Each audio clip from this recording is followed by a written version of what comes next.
Hey guys, we're Zach and Linda McConnell with Live Tomorrow Now, and today we're going to be covering the top 10 beginner RV mistakes and how to avoid them. And that's the whole point, guys. We want to avoid these. So today's episode is going to be kind of that high 30,000 foot look at what's going on. We'll have other episodes that get down in some of the minor details, but these are the big pieces that you want to make sure you avoid and don't do while you're traveling in your RV. And guys, we've made some mistakes. Yeah, too many. So come along with us, guys.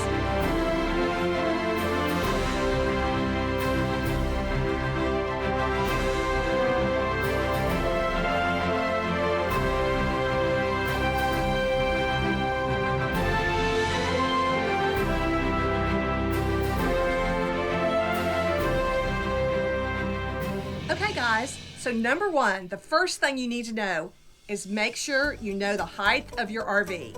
Yes, very important, guys. There are so many places where there are low awnings at a gas station. When you're out and traveling, especially going over toward the northeast or up in some of the Yellowstone areas where there are underpasses that are just not as high as we're normally used to in a city or in more populated areas. So you got to know the height. Yes, you don't want to get stuck. You can't turn around on a lot of these smaller roads when the height has restrictions. And there's apps you can use for that too. Yeah, so our motorhome, we are 12 feet and 1 inch is our height. But we also have some accessories on top. So that's another 5 inches. That's going to put us right at 12 feet 6 inches. So always add another 6 on top of that. So our minimum height that we're going to look at is something around 13 feet. And realize that means 13 feet when you're driving slowly and creeping to make sure that nothing hits. When you have a big rig and if you're traveling at speed and you hit a low depression or low area, what happens? Your vehicle compresses down and then it lifts back up again. So you can lose that 6 inches a lot quicker than you might think. So always have that extra amount in there, but you've got to know the height of your vehicle and don't take just the manufacturer's word for it. Go out, get a measuring tape and a ladder and a level and know your true height and add 6 more again, just in low speed areas. Absolutely. It'll save you time and money. Now, when you get a height hit, those are expensive. That's not a little one. That's the big hunks we were talking about. So know that height. Okay, guys, this one is about how to avoid splitting up your marriage. First of all, go ahead and use your phone. And then learn the communication, learn the clues that you have in the fewest possible words to help your partner to be able to navigate into that narrow spot. So what we do is we're on the phone talking and we use short words like, come on, come on, come on, and then it's stop. And that lets him know right there that's as far as he can go. When we first started out though, I was using so many words. I was like, oh honey, there's this tree close by. And he was like, what? I can't hear you over all these engines. So short words, come up with what your clues are. And when you want him to stop, your hand goes down. And you're talking on the phone the whole time. That'll work for you. And that will save a marriage. Hey guys, this tip is really important. When you get an RV and maybe it's your first time or you buy a new one, whatever it might be, you're so excited, the family's planning the first trip, you take delivery, you get in it, you've got your things, you're headed out on that first trip. And you cannot wait to go. That's right. Guys, a mistake a lot of people make is they take delivery on a brand new RV the next day where they headed off for that big Yellowstone trip where they wanted to, up through the Smoky Mountains, wherever it might be. Big mistake. Go ahead and take a small trip right up front so you can get to know your equipment better. It's exactly right. Have that first trip behind you and in the tank. It's done. You know what you do know. You know what you don't know. And you'll find out there's a lot of things that you need to be a little more prepared on before you take that big trip. We were trying to figure out all the buttons. I mean, no one really shows you all the buttons, and it just takes time to do that. There's electrical systems, there's leveling, there's hookup, there's hooking up at the park, there's backing in. There's cold weather, there's hot weather. You don't know what kind of weather conditions you're going to go into. Guys, point is, have that trial run before you plan a big trip with your family or friends, or head out on that one that was on your bucket list for so long. Absolutely. So another thing we want to avoid is under-pressured or over-pressured tires. They lead to excessive wear on your tires. It leads to blowouts, problems, and sometimes you have to replace your tires more often than you should. And as you know, these RV tires are expensive. So always go to your manufacturer's label that built your vehicle or your camper and look to see what the recommended pressures are for those tires. And we'll look on a tag, in our case, right behind the driver's seat. So here's the actual tag behind the driver's seat, and this is what we're looking for right here, showing 115, 180. So our front tires are at 115 pounds.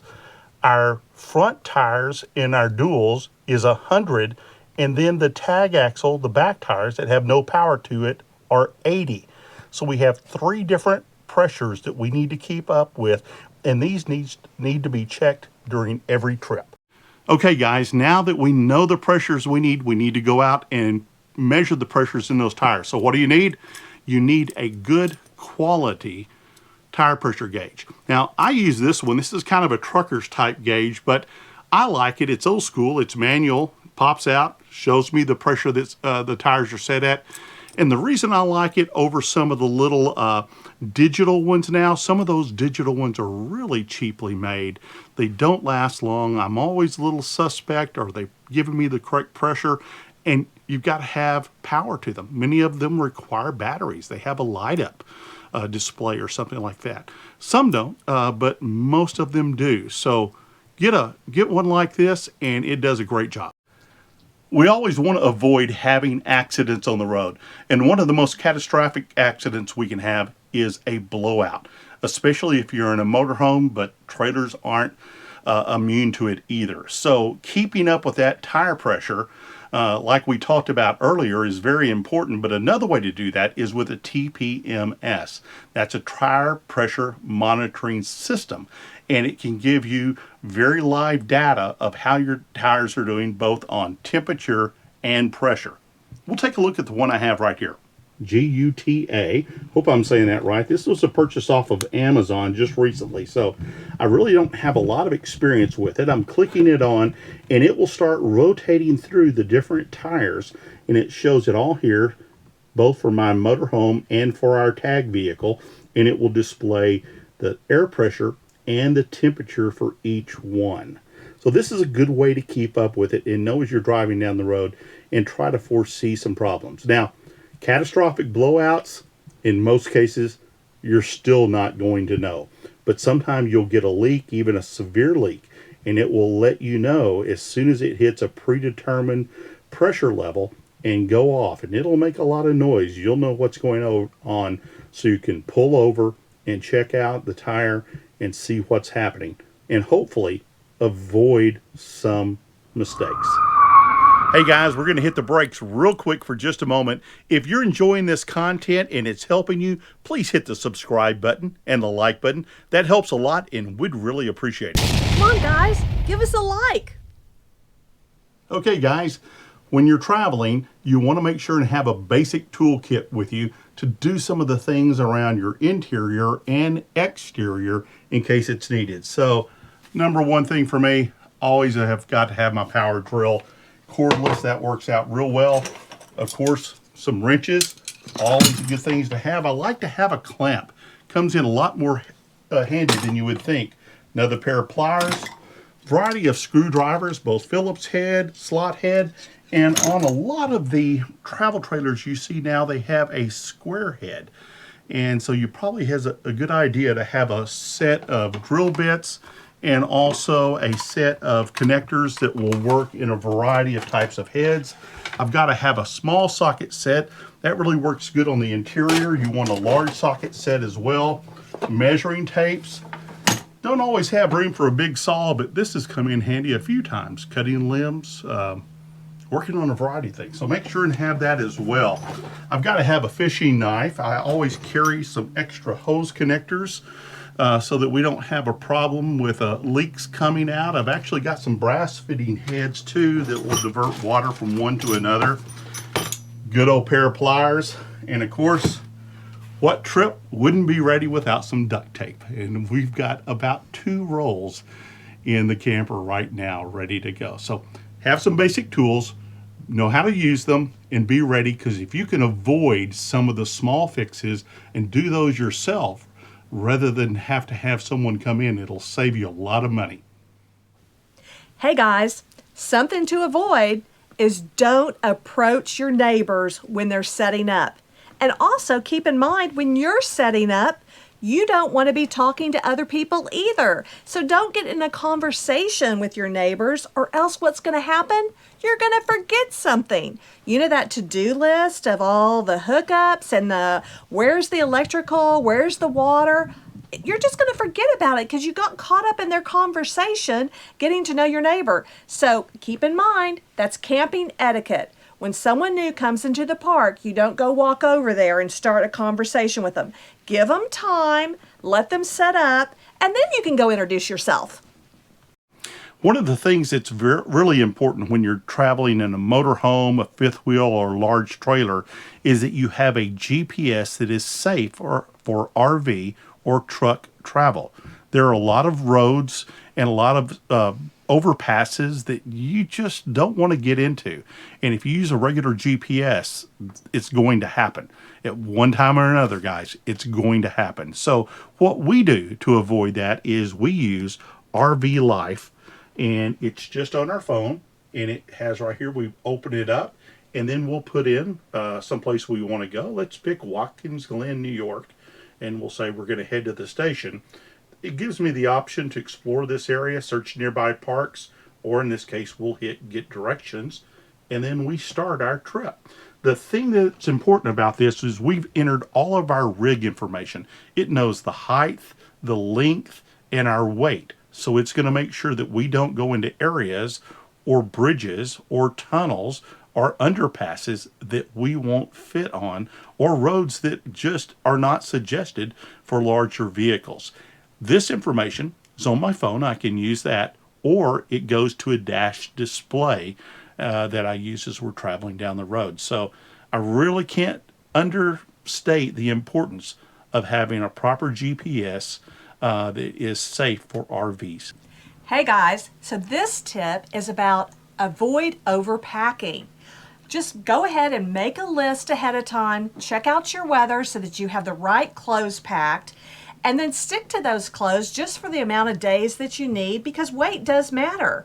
And as far as food, do your meal grocery shopping ahead of time, and then think out what meal, how do you want to stock the refrigerator, where do you want to put things in the freezer for whatever the meal's going to be coming up first. And go ahead and have that first meal ready to go already in the refrigerator.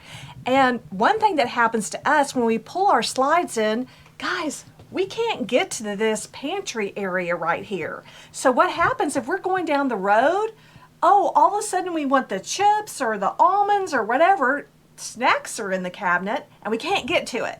So think those things through ahead of time. It'll save you time, it'll save you aggravation, and it's going to save you money.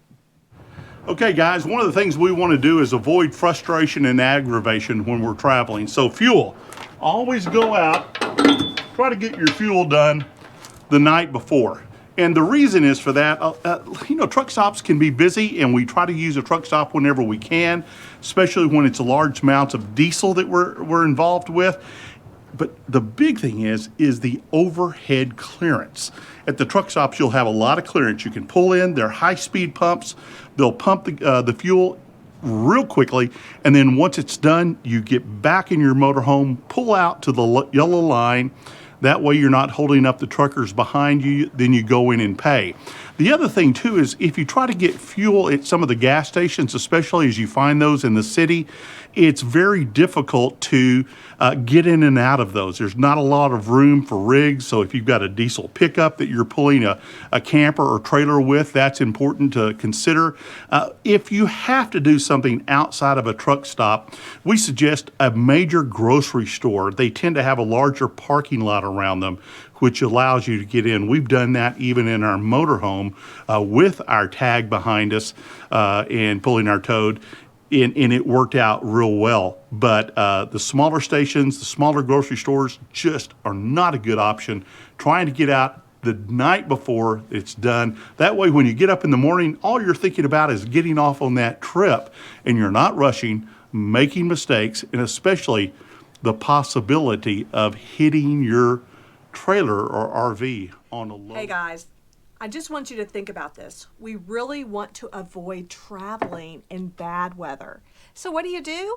Look on your weather app. Put it in your search bar on your phone and check out ahead of time if there's any kind of bad weather along the way. It also helps you with packing the right clothes, having the right, like making sure your umbrella's in there, your raincoat.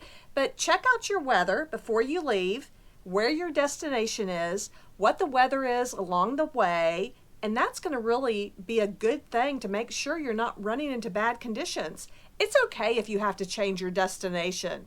It's better to be safe. Hey guys, so that's pretty much it. Tips to avoid while you're traveling in your RVs. Absolutely. We are so happy that you came along the way. And if you have comments, if you have some top tips that you want to suggest, put it down in the comments below and let us know what your thoughts are. What did you run into when you went down the road? Oh, and guys, there is one more bonus. Just hang on right after this and listen in. And also, subscribe, guys. We would really appreciate it if you'd hit that subscribe button. It helps us out a lot and helps also bring our message to other people that can start enjoying the world of RV living like you and we are. Absolutely. So if you liked it, give us a like, guys. It'll really help us out.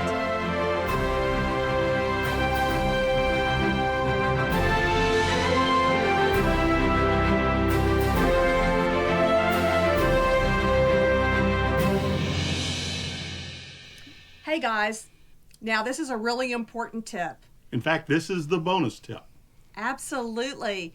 You need to have fun and just slow down no matter what happens. I think that's one of the hardest things for me because when we leave for a trip, I want to jump behind the wheel. We're getting there. Let's go, right? He is so destination focused. I am too destination focused, but it's so ingrained in me, it's hard to change. And I just want to stop at every single place. Like, can you relate? Like every fruit stand? I want to be able to taste the peaches. Now, this slowing down also has a very important aspect in your safety and your RV travel because too many times you try to get off quickly.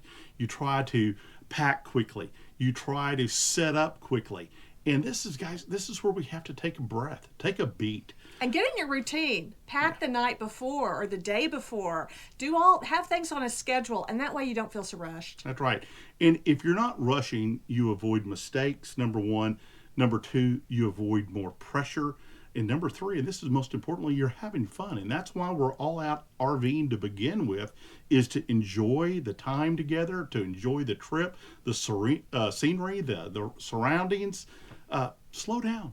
And if something goes wrong, it's okay. Just have fun and smile and laugh. Might not seem funny up front, but eventually you're going to laugh about it. I had to learn that lesson the hard way on our first day that we had this motorhome. We're coming up a road and there's a car coming, there's cars behind us, and I see this tree. It's one I would have probably tried to avoid, but I thought, no, I think it's okay. And so to, again, get there and to not slow anyone down, I went right ahead and I could hear it.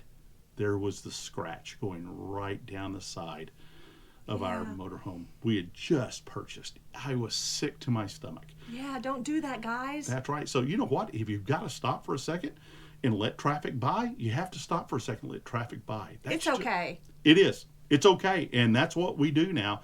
And it's made my trips more pleasurable, and I don't make mistakes, and I don't injure my equipment. Absolutely. So sit back, enjoy the ride, enjoy the trip, enjoy each other, have a great time, and we'll see you down the road RVing.